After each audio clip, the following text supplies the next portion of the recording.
Exactement. Et puis l'ambiance, finalement, même si on liquide le stock, comme on dit, il y a du monde qui viennent vous faire la bise. Les gens ont vécu des moments d'âge différents avec vous, des époques différentes de leur vie. Alors, quand même, pourquoi vous fermez ?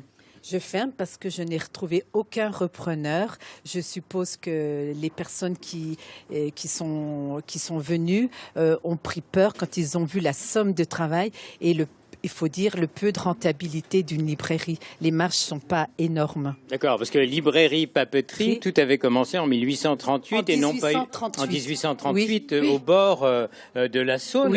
Oui. Pourquoi alors ? Et pourquoi ? Parce qu'à l'époque, c'était le lieu très dynamique de Châlons. Et pourquoi au bord de la Saône ? Parce que les marchandises lourdes comme la craie, les litres d'encre arrivaient par péniche. C'était un moyen de transport économique. C'était une espèce d'entrepôt ouvert. Oui, non, il y avait un petit magasin, mais qui vendait surtout en gros. Alors, c'est là où la famille Rougeot entre dans la danse, en 1910. 1920. Mon grand-père Louis Rougeot rachète, mais il avait travaillé avant la guerre de 14 déjà dans l'entreprise. Il a commencé très jeune comme apprenti, je suppose. D'accord. Alors, donc 1920, on est déjà ici, place de Beaune. Oui. Qu'est-ce que vous vendez ? Quelle est la clientèle à cette époque-là ? Qu'est-ce qu'on vend ? Eh bien, on va le voir d'après les registres que j'ai retrouvés dans les réserves. Par exemple, sur le journal de 1940, on peut voir le nom des clients, surtout des écoles que l'on servait, par exemple à Cuisery. Vous voyez qu'à Cuisery, l'enseignant avait dû vouloir s'équiper en matériel de sciences, et vous voyez, il avait acheté dans la liste des articles une tête à gaz 60 mm, des bouchons en liège, des molettes.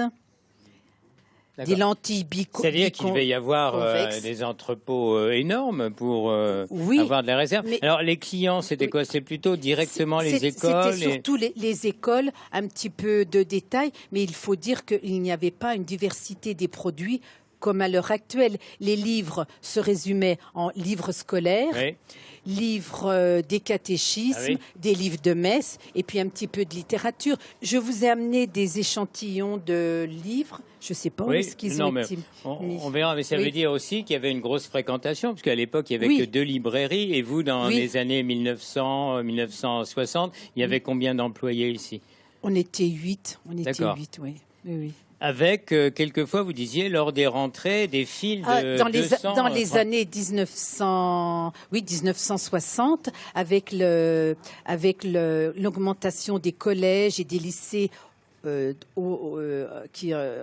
dans le milieu environnant, on était obligé, j'ai connu ça, on était obligé de fermer la porte pour que les clients, on les canalisait et ils faisaient la queue sur le trottoir. D'accord. L'époque a bien disparu. Voilà, donc on va continuer notre saga. La deuxième partie, on va plutôt parler un peu de ce qui a changé aujourd'hui par rapport à ce long parcours. Donc on vous dit à tout à l'heure. Belle histoire, merci.